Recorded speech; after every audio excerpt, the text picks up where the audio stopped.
so Finnish, like people will tell you it's like I mean, everyone always says it's like the hardest language to learn in the world or something like that. And so, but I mean, it is one of the harder, like I think it's top 5 if you look on the internet or something.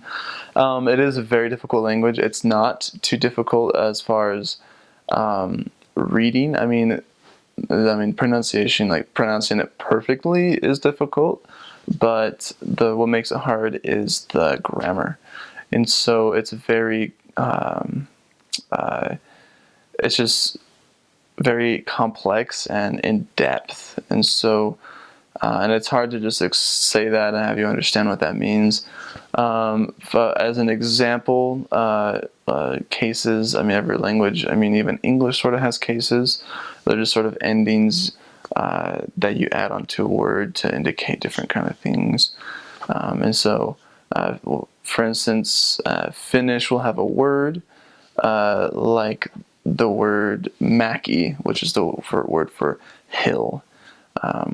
And so Mäki, and then what happens is you change the word to a stem, which we don't have in English. I think Spanish might have stems, but you change. So so you have Mäki, and then the stem is Mäke. And then what you do is you put a case. So you have about 16 daily use cases, but then you have you have a bunch of other endings that you can call cases. There's a total of 84 of these. You could technically call them cases, like the nut case or meaning or different kind of things, which bring meaning to words and change them. But as far as, you will need to understand a lot of those. And so if you want to be speaking with people. And so that's why I make it difficult, because the beginning of a word will sound the same, but then the ending of the word is what really the meaning of everything comes from. For instance, the word Mäki, you have the stem Mäke, and then if you want to say you're going to the hill, it's Mäle. And so that means it's one word, just meaning to the hill. If you want to come from the inside of the hill, like you're coming out of the hill, it's Mästä. If you want to come from the top of the hill, it's Mältä. And like there's other, like you go on forever about it, but so it's very complex and ordered, and that sort of reflects on the culture of the people. They're very complex and ordered people. And so, but so as far as Finland goes, their culture, so Finnish culture sort of stems from a West and Eastern kind of thing. And so from the West, you have a lot of influences from Sweden, and there are like some American influences and also that kind of stuff. And also, you should look at the people. You have a lot of people with blonde hair and blue eyes. But from the eastern part, you'll have from like northern Russia. They call them like the Sami, you might call them Eskimo, or those kind of people up there. Like they're not really too sure where Finns really come from, but from the eastern side, you'll have more of like brown hair, brown eyes kind of thing, and it sort of mixes. And so Finnish people, you'll see blonde hair, blue eyes. You'll also see brown hair and like those kind of mixtures. Women are usually shorter. Men are usually, average height of a male, as you see in America, probably about 5'10". And the women are generally shorter. And so, but you'll get so throughout time you got this mix, and now you have this random language that no one really knows where it came from. It is a Finno-Ugric language, which is like a Finnish-Hungarian kind of mixture. No one really even knows where it comes from, to be honest.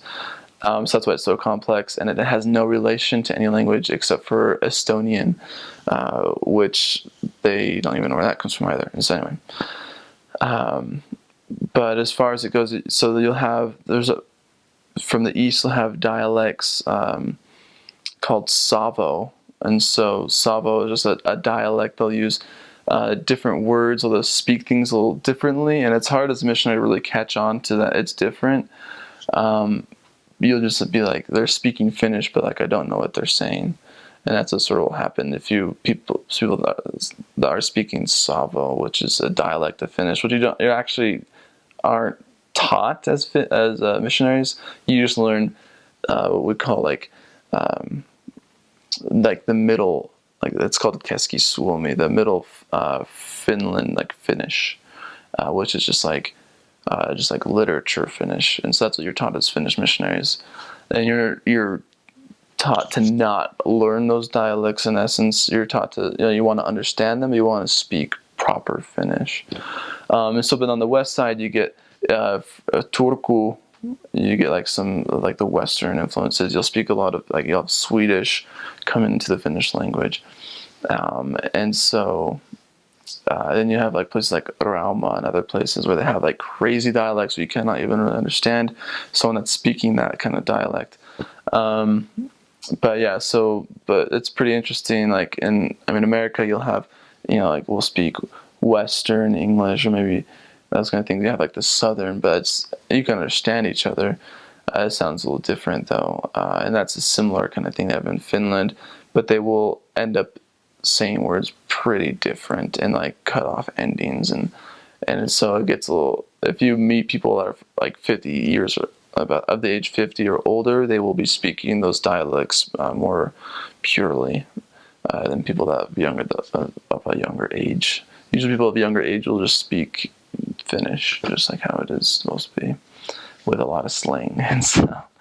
But yeah, one more thing is you have literature Finnish you learn in the MTC, and just throughout the entire time, and that's what is the Book of Mormon is written in the Bible and everything, and also most literature. But no one speaks that. People speak spoken Finnish. And so that's what also makes Finnish hard, is what you're learning is not necessarily what is spoken. And so it is the same language. It's not like a different language. It's just a chopped language. For instance, the word for I is mina, but the word for I in the spoken is ma. And so they just sort of cut everything. Like you say you like something, like mina tykkään tästä, you say tykkään tästä. And it's like, it's just a lot shorter. And so you won't catch that when you first get to Finland. But when you learn, you'll be like, okay, wait, they're saying I like that, but they're not really speaking it like how they should, but it's normal for them. And so that's why it's hard. One reason why it's hard. But yeah, so you get all those culture mixes and dialects. When you get transferred to other cities, you'll be like, wait, I can't understand very well anymore. And then you got to learn that dialect or like understand this. That people are going to say different like common words and they'll mix them up a little different, make it different. And you got to learn that. And so that's what makes Finnish very difficult, is the dialects are actually, they're very geographical and very specific. And so, but you'll understand when you get there. So.